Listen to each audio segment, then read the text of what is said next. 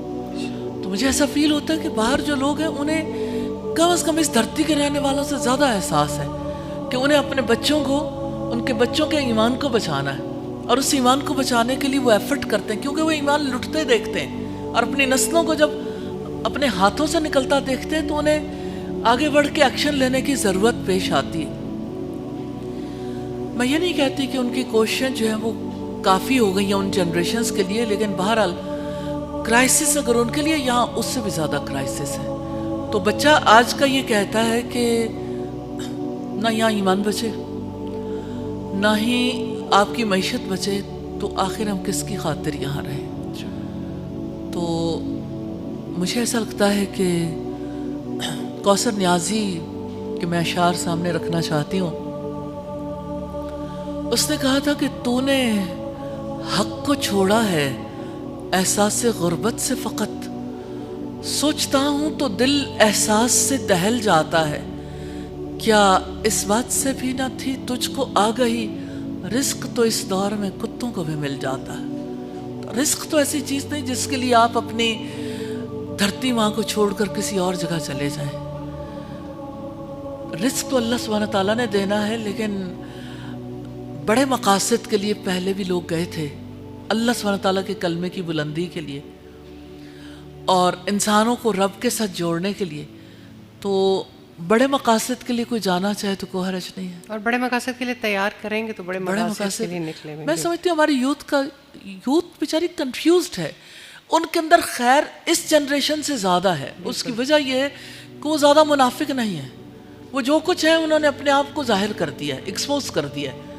تو ان کے بڑے جو ہیں وہ ان کے راستے کی سب سے بڑی رکاوٹ ہیں، کیونکہ بڑے ویسے اس طرح خالص نہیں ہیں۔ ٹھیک ہے ان کے اندر 100 خرابیاں ہوں گی، لیکن میں یہ سمجھتی ہوں کہ کم از کم وہ کھرے ضرور ہیں اپنے بڑوں کے نسبت کے ساتھ میں بات۔ کل ہماری ملاقات، استاذہ بتا رہی ہیں کہ ایک ملاقات ہوئی ینگ بچوں کے ساتھ، لٹرلی میں نے 40 سال کے بندے سے زیادہ بچوں میں وزڈم پایا ہے۔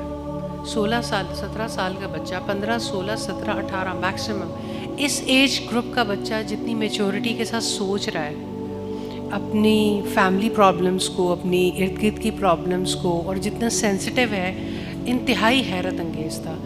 مختلف گھروں کے بچے ایک طرح کے کیسے ہو سکتے ہیں، لیکن ہمارا بچہ زیادہ سینسٹیو ہے، زیادہ سوچ رکھتا ہے، اور ہم اس کو تھوڑا زیادہ ڈسکریج کر رہے ہیں، انفارچونیٹلی اس کو سن نہیں پا رہے ہیں شاید۔ اور کل میں یہی بات کر رہی تھی کہ استاذہ ہمیں یوتھ کے ساتھ زیادہ سیشن رکھنے چاہیے، ان کی بات زیادہ سننی چاہیے۔ اور استاذہ نے جب ان سے یہ سوال پوچھا تو اتنا آئی اوپننگ تھا کہ کوئی ایسی ایک چیز اگر آپ اللہ تعالیٰ کے ہاں آپ سمجھتے ہو کہ آپ پیش کر سکو اور اللہ تعالیٰ اس کے اوپر آپ سے خوش ہو جائے، تو اتنے پیارے جواب تھے ہیومینٹی کے اوپر بیس کرتے ہوئے جو ہر بچے نے اس میں سے جواب دیا۔ اور ایک بچہ جو اسی ایج گروپ کا ہے وہ کہتا ہے کہ کیونکہ بہت زیادہ یہ ہوتا چلا جا رہا ہے کہ اب لوگ اپنے پیرنٹس کو اور اپنے پیرنٹس کے پیرنٹس کو اتنا نہیں ان کا خیال کر پاتے اور ان کو اپنے ساتھ گھروں میں اس طرح سے نہیں رکھتے، تو میرے کسی وجہ سے میرے نانا نانی، کیونکہ ان کے بیٹے ملک سے باہر ہوتے ہیں تو ان کی ٹیک کیئر ہم کرتے ہیں، تو ہم انہیں اپنے گھر لے آئے، ہم میرے دادا دادی، میرے نانا نانی۔ تو میں کوشش کرتا ہوں کہ میں ہر بزرگ کو الگ وقت دوں، ان کے ساتھ ٹائم اسپینڈ کروں، ان کی ہر نیڈ کا خیال کروں، کوئی ایسی چیز نہ ہو ان کو جو میری ہرٹ کرے۔ ایک 16 سال کا بچہ یہ سوچ رہا ہے تو کمال کی بات ہے، تو اتنا پوٹینشیل ہے خیر کا۔ اور استاد یہ جو بھی آپ ایک بات کر رہی تھیں، کل ایک ماں کہتی ہیں کہ میرے بیٹے کا بڑا سویر ایکسیڈنٹ ہو گیا، غالباً 11-12 سال کا ہوگا اس وقت ان کا بچہ ہے، کیونکہ کل جب وہ ماشاء اللہ بیٹھا ہوا تھا تو 17-18 سال کا تھا۔ تو کہتی ہیں کہ اتنا اس کا شدید ایکسیڈنٹ ہوا، اور جو مجھے خبر ملی تو پہلی بات جو میرے دل میں آئی نا واللہ وہ یہ تھی کہ اگر آج میرا بچہ اللہ کے حضور پیش ہو گیا تو میں اللہ کو کیا جواب دوں گی، میں نے اس کو آگے کے لیے کیا تیار کیا تھا. یعنی وہی والی بات ہے، اگر آج بھی ہو ابراہیم کا ایماں پیدا والی بات نا، تو مطلب استاذہ پوٹینشیل بہت ہے اس قوم میں، اور ہماری یوتھ میں بہت پوٹینشیل ہے. ان کو کوئی راستہ نہیں دکھا پا رہا، شاید ہم ان کو سن نہیں پا رہے. دیکھیں مجھے ایک بچے نے کہا، اس کی مدر نے مجھے کہا کہ میرا بیٹا جو ہے وہ تھوڑا زیادہ یعنی خوفزدہ ہو گیا. کہ میں نے کہا کیا ہو گیا انہیں؟ کہتے تھوڑا ڈپریشن میں جا رہا ہے. میں نے کہا وجہ کیا ہے؟ کہتی ہیں کہ اگر اس سے فجر کی نماز مس ہو جائے تو اسے افسوس بہت ہوتا ہے. تو میں نے کہا ہر مسلمان کو افسوس ہونا چاہیے. تو کہتی ہیں کہ کیا آپ میرے بچے سے بات کریں گی؟ تو میں نے کہا میں ضرور کر لوں گی. بچہ جب آیا تو اس نے کہا کہ میں صرف اپنی ماں سے ایک ریکویسٹ کرتا ہوں کہ جس دن میں لیٹ ہو جاؤں رات کو سوتے ہوئے کہ ماں مجھے صبح کے وقت ضرور جگا دینا. تو میری ماں اس وقت آتی ہیں کہ جب نماز کا ٹائم گزر چکا ہوتا ہے. تو مجھے بہت زیادہ افسوس ہوتا ہے کہ کاش چند منٹ پہلے بھی آ جاتی تو میں نماز ادا کر لیتا. دوسری بات ان کی والدہ نے کہی کہ یہ یعنی بہت زیادہ دوستوں کے ساتھ نہیں جاتا، میں چاہتی ہوں کہ گھر سے باہر جائے. تو اس نے کہا کہ دیکھیں نہ تو یعنی میں باہر جاتا ہوں تو باہر کے اپنے معاملات ہیں، لیکن جب میں گھر میں ہوتا ہوں تو میں اپنی ماں سے چاہتا ہوں میرے ساتھ بیٹھو، میرے ساتھ بات کرو. تو میری ماں کو ایک ہی فکر ہے کہ میں کچن میں، کہ ہمارے گھر میں ہر طرح کے ملازم ہیلپ کرنے کے لیے موجود ہیں. کھانا میری ماں نے بنانا نہیں ہوتا، لیکن میری ماں کے پاس پھر بھی میرے لیے ٹائم نہیں ہوتا. کہ میں چاہتا ہوں کہ میرے ہاتھ میں موبائل ہے، کاش میری ماں میرے پاس بیٹھے، مجھے کوئی میرے ساتھ بات چیت کرے، ہم مل کے کچھ نہ کچھ اچھی گفتگو کر لیں، اچھی بات چیت کر لیں تو میں اس پرابلم سے نکل جاؤں. تو یعنی ماں اپنے بچے کو وقت نہیں دے پا رہی. تو ہم دھرتی ماں کی بات کر رہے ہیں نا، تو ہم اس دھرتی پہ رہنے والی ماؤں کی بھی بات کریں گے کہ اگر اپنے اس دھرتی کے لیے جو ایمان کے حوالے سے حاصل کی گئی تھی آج ہمیں ایفرٹ کرنی ہے، تو ماں کو اپنا کردار ادا کرنا ہوگا. ماں کو اپنی ایکٹیویٹیز تھوڑا تبدیل کرنی ہوگی. اسے صرف اپنے بچے کی اور اپنے گھر والوں کی خوراک کا اور ان کی فزیکل نیڈز کا خیال نہیں رکھنا، ان کی ایمانی ضروریات کا بھی خیال رکھنا ہوگا. اور جو ٹائم اپنے بچے پہ انویسٹ کرنا چاہیے وہ ٹائم بھی انہیں ڈیو ٹائم بھی دینا ہوگا. اور ایک اور شاید یہ ریلیونٹ ٹو دا ٹاپک ہوگا یا نہیں، لیکن ایک بچہ مجھے رات سے میں 10 دفعہ مجھے اس بات نے ہانٹ کیا ہے. ایک 18 سال کا بچہ کہتا ہے کہ میں 8 سال کا تھا اور 8 سال میں میرے اس کے اوبیسلی اس کی مدر کی سیکنڈ میرج تھی، تو پہلے میرج سے جو ان کے والد کے بچے تھے میری ان سے بھی بہت اچھا تعلق ہے، میرا اپنی مدر سے بھی بہت اچھا تعلق ہے، لیکن دونوں کے آپس کے تعلقات اچھے نہیں ہیں. میں تھک گیا ہوں، 10 سال ہو گئے ہیں، میں ان کی بھی سنتا ہوں ان کی بھی سنتا ہوں، میں کوشش کرتا ہوں کہ آپس میں ٹکرائے نہیں. میرا ہیپیسٹ مومنٹ ہوتا ہے جب میرے وہ بہن بھائی میرے پاس آتے ہیں، اور میری ماں کے لیے وہ ورسٹ مومنٹ ہوتا ہے. بٹ میں ان سے بھی محبت کرتا ہوں، میں ان سے بھی محبت کرتا ہوں، میں ان کے بھی گلے سنتا ہوں. مجھے ایک سٹیج پہ لگا کہ میں ان کے گلے سن لوں اور ان کے بھی سن لوں اور کہیں پیچ اپ کرا دوں، میں ناکام ہوں. جیسے ایک 60 سال کا بندہ کہتا ہے نا، میں تھک گیا ہوں، اب مجھ سے نہیں ہوتا، میں تھک گیا ہوں استاذہ کہ میں کسی کو بھی منا نہیں پا رہا ہوں. تو مجھے لگا کہ ہم اپنی نفرتوں کا بوجھ کتنے برے طریقے سے اپنے بچوں کے اوپر ٹرانسفر کریں. ہم سوچ ہی نہیں رہے کہ وہ 18 سال کا بچہ، وہ بچہ کہتا ہے میں 8 سال سے یہ سب کچھ برداشت کر رہا ہوں، میں یہ نفرتیں دیکھ رہا ہوں. مجھے پتہ ہے میں ایک لفظ اپنے منہ سے ایسا نہیں کہنا چاہتا کہ میں کسی کو ہرٹ کروں، کیونکہ مجھے دونوں طرف کی بہت باتیں پتہ ہے. میں ایک لفظ ایسا نہیں کہنا چاہتا کہ میرے کسی جیسچر کی وجہ سے ان کا یا ان کا دل دکھ جائے. تو میں یہ کہتی ہوں کہ جب آپ اپنی نفرتیں اپنی، وہ کسی کے ساتھ بھی ہو سکتی ہے، ساس سسر کے ساتھ ہو سکتی ہے، شوہر بیوی کے ساتھ ہو سکتی ہے، یعنی کتنا بوجھ ہے. یقین کریں میں اس بچے کا جب جیسچر دیکھتی تھی سادہ بار بار تو مجھے حیرت ہو رہی تھی کہ ایک بچہ اتنی میچورٹی کے ساتھ اپنی بات بتا رہا ہے اور وہ کہتا ہے کہ میں اپنے کسی جملے سے ہرٹ نہیں کرنا چاہتا. ہم سب کو یہ ضرور سوچنا ہوگا کہ ہر قوم اپنی لیگیسی ٹرانسفر کرتی ہے نا. ہم کون سا ورثہ ہے جو اپنی نسلوں کو دے کے جا رہے ہیں؟ نفرتوں کا ورثہ، اختلافات کا. ہم کیا چیز ہے جو اپنی جنریشنز کو دے رہے ہیں؟ جس کے پاس ایمان ہوگا وہ ایمان ٹرانسفر کرے گا، اور جس کے اندر ایمان کی کمی ہوگی وہ کیا ٹرانسفر کرے گا؟ نفرتوں کے سوا پھر اور اس جہان میں ہے کیا؟ اور استاذہ ہماری ملک میں بھی ہمارے ساتھ یہی ہوا کہ ہم نے ایکسچینج کیا، یہ بھی خراب وہ بھی خراب، ایسے بھی خراب ویسے بھی خراب. بہرحال ہم سے انفارچونیٹلی ایسا ہو جاتا ہے. فائزہ میں ضرور مبارکباد دینا چاہتی ہوں. اس دفعہ ہماری ریلیجس منسٹری جو ہے وہ بہت کوشش کر رہی ہے کہ اس دفعہ سیرت کانفرنس 50ویں سیرت کانفرنس ہے جو سوشل میڈیا کے حوالے سے اور اس کے کردار کے حوالے سے وہ منعقد کر رہے ہیں کہ ہم اپنی جنریشنز کو سکھائیں کہ سوشل میڈیا کے توسط سے ہمیں کس طرح سے اچھا کردار ادا کرنا ہے اور کس طرح سے ہم نے خیر کی بات، بھلائی کی بات پہنچانی ہے اور شر کی بات کو روکنا ہے. تو میں مبارکباد دینا چاہتی ہوں ان سارے پاکستان کے ان تمام اداروں کو جو پاکستان کو بہتر بنانے کے لیے جہاں کہیں بھی ہیں ایفرٹس کر رہے ہیں. اللہ سبحانہ تعالیٰ سب کی کوششوں کو قبول فرمائے. آمین. جزاک اللہ خیر. جی پلیز. اللہ وبرکاتہ. سب سے پہلے تو آپ کے لیے دعائیں بہت کہ اللہ تعالیٰ آپ کو صحت دے، سلامتی دے، اور اپریسیشن کیا ہم نے کرنی ہے اللہ تعالیٰ کو اس کی اجر جو ہے نا اللہ تعالیٰ دے گا آپ کو. اور میرے پاس یہ جو آپ ابھی گفتگو فرما رہی تھی نا، اس میں میرے پاس کچھ پوائنٹس تھے جو ہم لوگوں نے خود پریکٹیکلی جو ہے نا ہم نے فیس کیے ہیں. وہ ایک یہ کہ جو کریکٹر بلڈنگ ہے نا، اس میں جو مدرز ہیں نا ان کا جو رول ہے نا وہ کچھ بہت نہیں اچھا. کہ جب مدرس کے ساتھ میٹنگ ہوتی ہے تو ہم ان کو بتاتے ہیں کہ بھائی، تو وہ کہیں گے کہ نہیں جی میں پروفیسر ہوں. اچھا ٹھیک ہو گیا. اور وہ پھر کہیں گے کہ نہیں ہمارا بچہ صحیح ہے، آپ ہی غلط ہیں، کیونکہ چونکہ ہمیں سب کچھ نظر آ رہا ہوتا ہے. ایک یہ پوائنٹ. دوسرا پوائنٹ یہ کہ قرآن فہمی نہیں ہے. آپ امیجن کریں کہ میں چونکہ قرآن پڑھاتی بھی، ناظرہ بھی، حفظ بھی اور ترجمہ تفسیر بھی، جتنی میری اپنی کاوش اور جتنی وہ ہے، اب اس میں کہاں پہ فال آتا ہے کہ لوگ کہتے ہیں ہم نے قرآن ناظرہ سیکھنا ہے، قرآن فہمی نہیں. اور ایک ہمارے معاشرے کا ایشو یہ چل رہا ہے کہ حدیث سے ڈنائی پھر سے جی وہ جو فتنہ انکار حدیث تھا نا، وہ ہمارے معاشرے میں پھر سے وہ ڈیولپ ہونا شروع ہو گیا ہے. یعنی کہ میری کئی لوگوں سے گفتگو ہوئی ہے تو وہ یہ کہتے ہیں کہ ہم قرآن کو تو مانیں گے اور حدیث چونکہ وہ اس وقت لکھی نہیں گئی وہ بعد میں، یعنی کہ جو بھی انہوں نے اپنی وہ سوچی ہوتی ہے، ان کی جو مائنڈ کی برین واشنگ جو ہوئی ہوتی ہے، آپ سمجھ پا رہی ہوں میں کیا کہنا چاہتی ہوں. یہ اس طرح کے جو ایشوز ہیں نا یہ ہمارے معاشرے میں اٹھ رہے ہیں.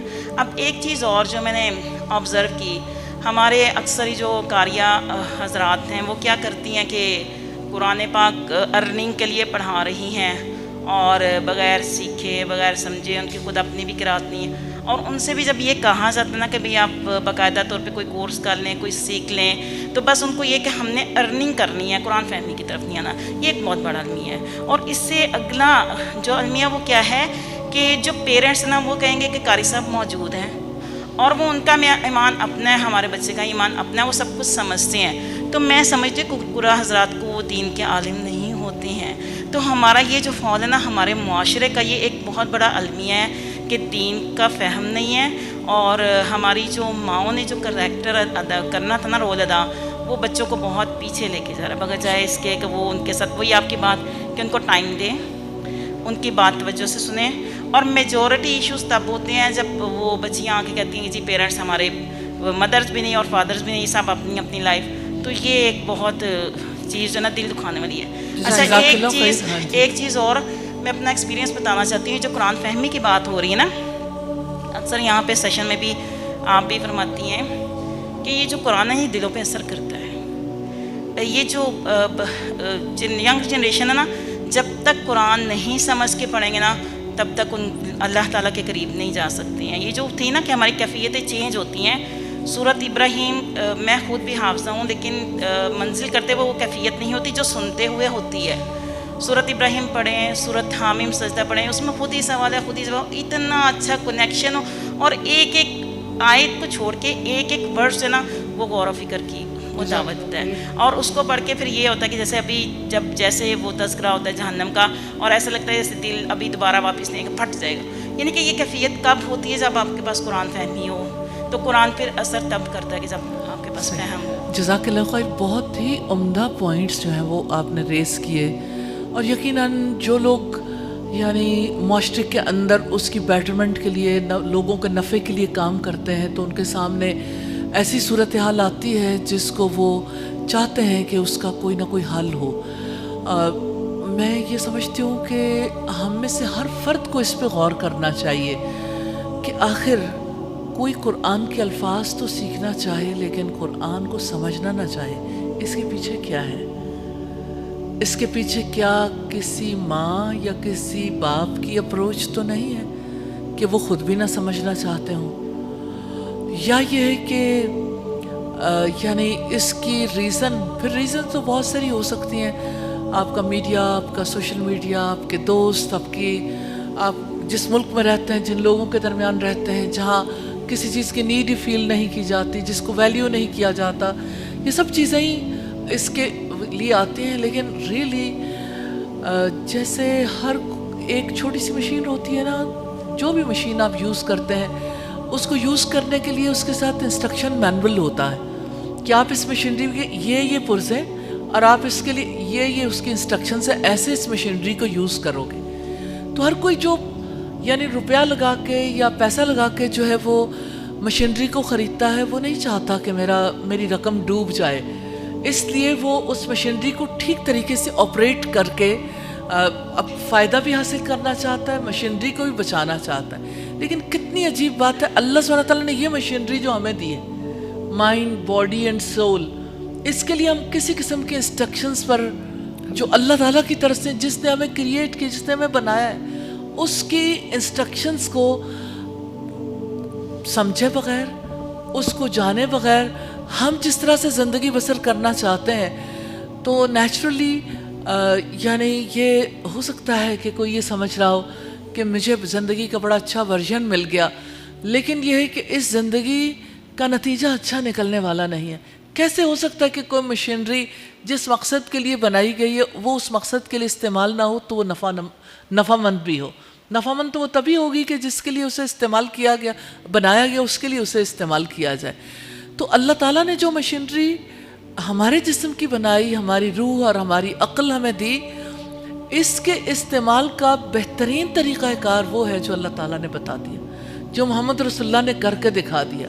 اس لیے ہمیں ضرور اللہ کی کتاب کو توجہ دینی ہوگی اور اپنے بچوں کے ہاتھوں میں وہ قرآن تھمانا ہوگا.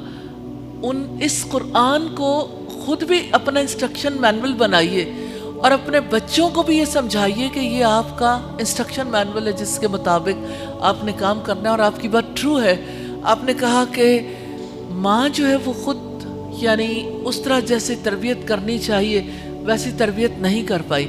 اگر آپ اس کے پیچھے جائیں گے تو ان کی ماؤں نے ان کی تربیت نہیں کی, اگر اس سے پیچھے جائیں گے تو ان کی ماؤں نے ان کی نہیں کی. نسل در نسل چلنے والا سلسلہ.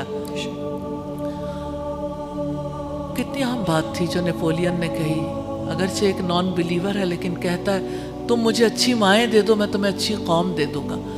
آج آزادی کے اس دن پہ ہم ضرور یہ یعنی اس بات پہ غور و فکر کر لیں, پاکستان کو اچھی ماں چاہیے, ایسی ماں چاہیے جو اپنے پاکستان کے مسلمانوں کو اور امت مسلمہ کے افراد کو صالح بنانے میں اپنا کردار ادا کر سکے. تو ماؤں کی تربیت ضروری ہے, پیرنٹنگ سیکھنی بہت ضروری ہے. مجھے